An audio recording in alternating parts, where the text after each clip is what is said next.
Down Aidan O'Rourke and the Valley Rovers chairman Leo Lynch. Leo, can I come to you first? A disastrous start for you? Oh, absolute disaster. That's a devastating blow to lose a player of Brendan's calibre. A harsh decision, I reckon, but you know, you play it on the day and you take him and you take the knock. We're doing quite well since. You're happy enough that you were able to get over that initial disastrous move, and by bringing Chris O'Donovan out to his original selected position, that you'll be able to cover it off? Yeah, we're probably a little unlucky to be so far behind. We had a goal chance there that we missed. You know, had we put that away, we conceded a soft goal at the other end.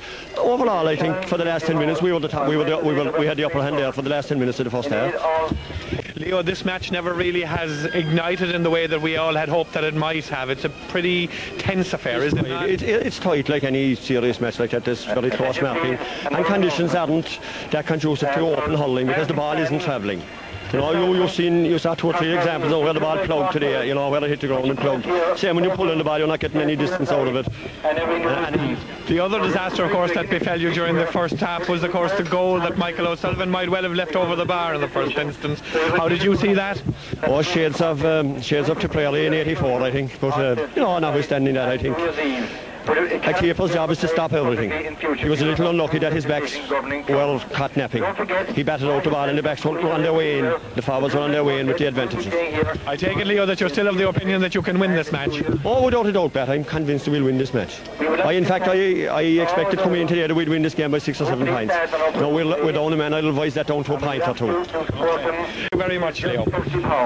The game, Sean, so far very tense, very tight. Yeah, very tense and very tight, and Valley Rovers are very unlucky that they didn't start off with like a goal or 2 there. We were fortunate in the other end, like to scrape it off the goal line, and I felt that the sending off of the men hasn't been any advantage to us so far anyway. That Valley Rovers seem to lose there on the forward line and so on there. And as a newsman, I feel it's unfortunate to have a man put off by himself, like you know, and the opposition. It's a kind of you know, kind of upsets the thing, and you'd have a loose man and so on there. But there's very little in it. I put this point to somebody else earlier on, John, but this game never really has ignited in the way that we had hoped that it might do. It's very tight, very tense, a lot of freeze in it, in actual fact. Yes, the game is still hanging very much on the balance, even though we're Valley Rovers reduced to 14 men. I think we're holding Noosastown at bay rather than getting on top of them. Noosastown, as Sean said, are not getting the extra usage out of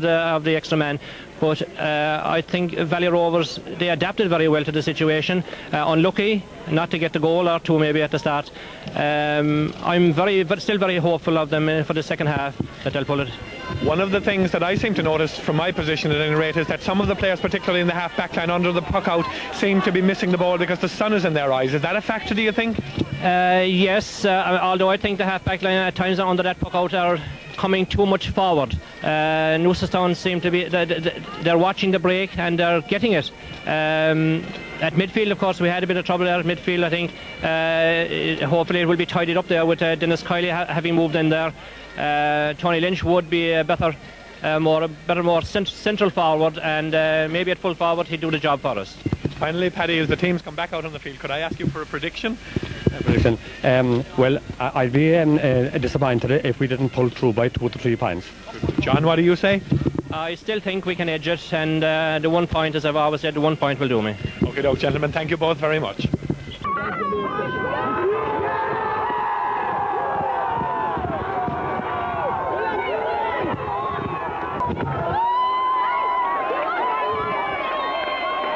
Standing beside me now, I have TJ Deasy. TJ, that was a worrying hour, I'm sure, for you. It was very worrying all through. It was fierce worrying, but I know we do. Like, we were lucky that Brendan put off that early on, but it lifted us, and we thought we played very well.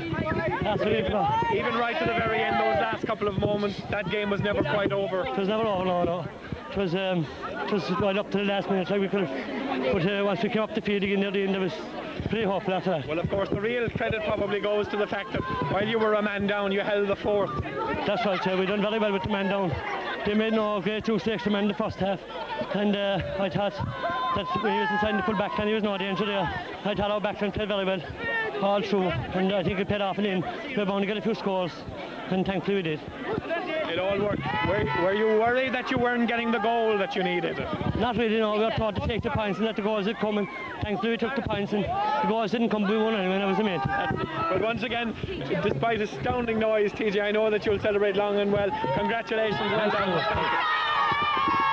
Me now, I'm talking to Dennis Kiley.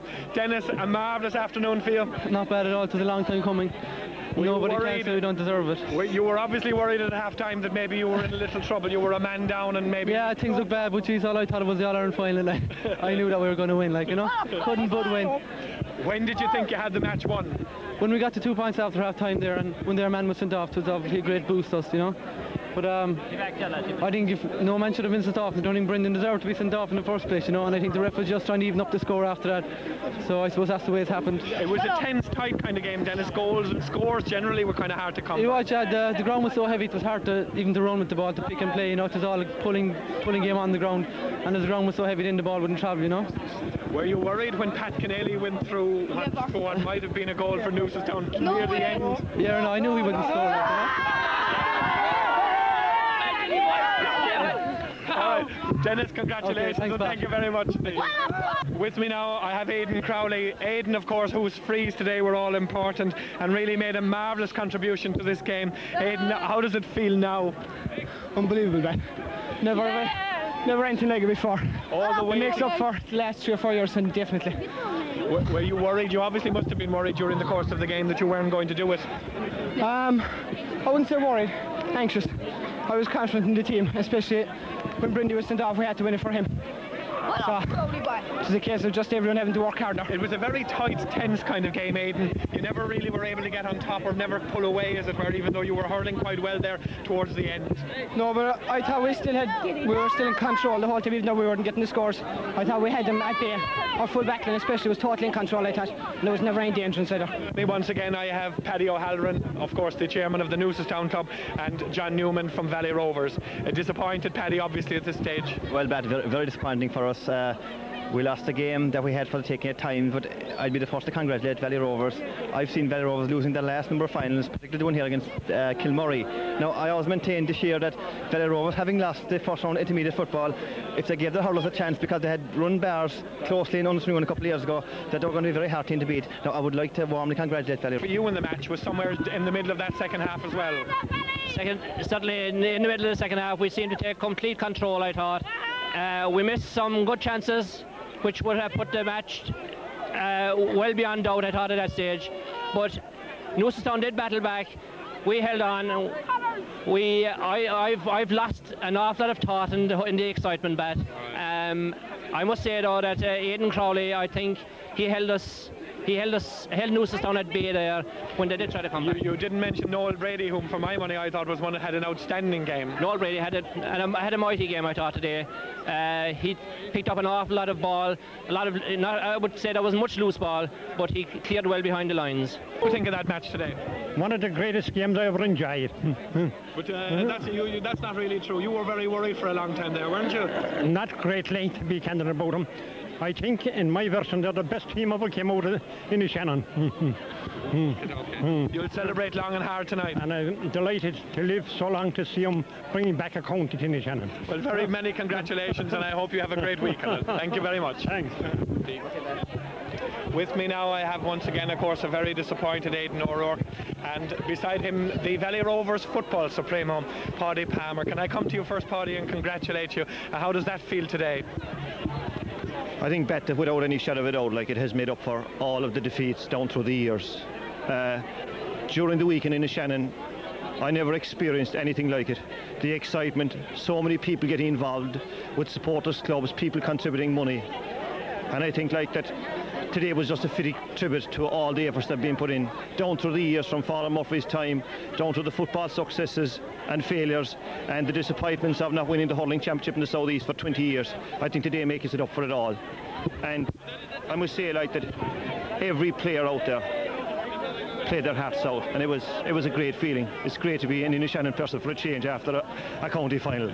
Aidan, you are naturally enough, of course, disappointed about it. Is the disappointment very great? Well, no, you know, well, before I start at all, I'd like to congratulate Valley Rovers on a tremendous victory. Like they played outstanding. They seemed to be first and very gritty.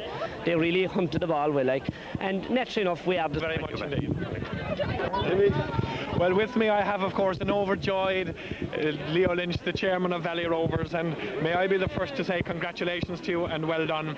And at half-time, while I almost put it into your mouth that you wouldn't do, you said you were still going to win it, and your words proved to be prophetic.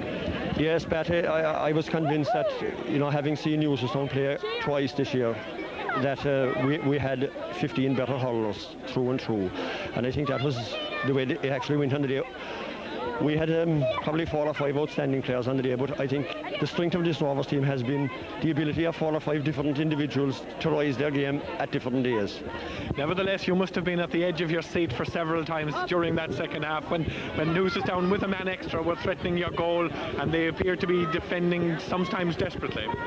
Yeah, that's true. Even up to the last minute there, like, the game could have gone the other way because our lead was precarious.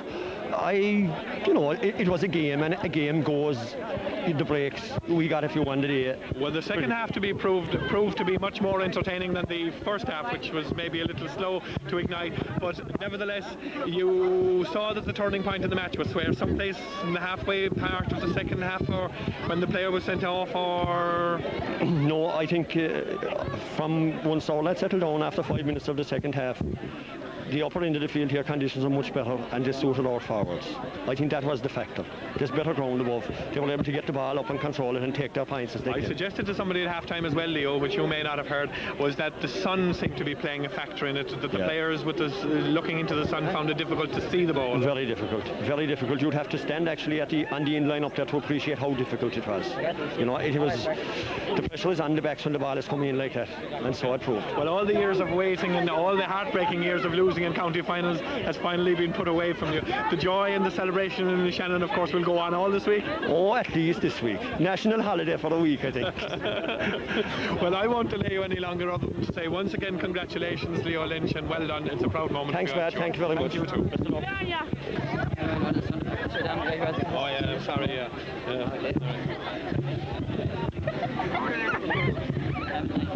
We are down to 14 minutes of time, like, but when we went in at half time, we came back again and we were only down 2 points, and now coming out at half time, we had a great chance to win it, a great chance, like, and I think the team showed great character in the second half, like, they kept down Newcestown. Well, we won by, what was it, 2 points, 3 points after. I think it was great victory. The match was very tense in the initial part, Stan. It was very hard to get into real hurling, and there were no real passages of hurling. There was no, just scrappy at times, like, I mean, like, I suppose they got a lucky goal, like, probably brought him back into where we were going. Was that down to nerves, or was it the conditions? I suppose it could have been nerves, the condition. Well, first of all, he should have knocked it out of the bar, he didn't, but I suppose you could put it down to nerves too, like, being his first county final. You know, he was nervous, but I hope he'll... You came out then in the second half, and of course you scored first. You scored 2 points actually directly after half-time. Did you expect to be on your way at that stage? Well, we felt great going in at half-time. We went in against there, but at the last we were down 9 points, like, and we were down 11 points after 5 minutes. Like, we were only down 2 points at half-time today, and we were very happy inside the dressing room. Of course, you were down a player. We were down a player as well, like. But I mean, like, I think like we were down him very early, and like, and I think it spurred on the team. Like, I mean, they got a goal. We were down 14, and we came back, and there was 2 points into the half-time. Like, I mean, I think we really the team showed great character coming back today. Every one of them, and I think every one of them. Like. When did you think that you had the match won? Well, just I don't think we ever had it won. Just until the final whistle, I tell you that much. When they brought it back to a point there again, just was tight at that time. There was sweat rolling that time. But we got through in it. The last 5 minutes, they put you under enormous pressure. They were doing all the pressing. They don't know the pressing, but I suppose we done most of the pressing in the start of the second half. Like, we pressed, I suppose, for about 3/4 of this, suppose, and like, we were over them really, like. I mean, we got on top of midfield where they were on top towards the last quarter and out of the first half. Like, we closed down that Smith for there, like, and the ball was going for us, like. But I suppose like they were bound to come sometime, and they came towards the end. That's when they put the pressure on us, really, like, you know. Well, that's enough about the game. I know that the rest of this day will be spent celebrating. Oh, and obviously, a good part of the week as well. She's like, no, I said we'll have to go back to work someday, and like, to get a few balls they said together. Well, we'll do that, the last time they said to be Thursday, I don't know what time to be this time. Well, it's been a long, hard season for you. It'll be good to sort of put down the training schedule for a little while. Oh, Jesus Christ. How will Valley Rovers do in intermediate ranks? Jesus, I couldn't tell you now. We must get over this now first, and we haven't even thought about this, to be honest with you. This is our biggest priority now, to win this today. Okay, well, I know that you're a man in much demand in around here at this moment of time, so I won't delay you any longer, other than to say congratulations and well done once again. Dan Looney winning captain.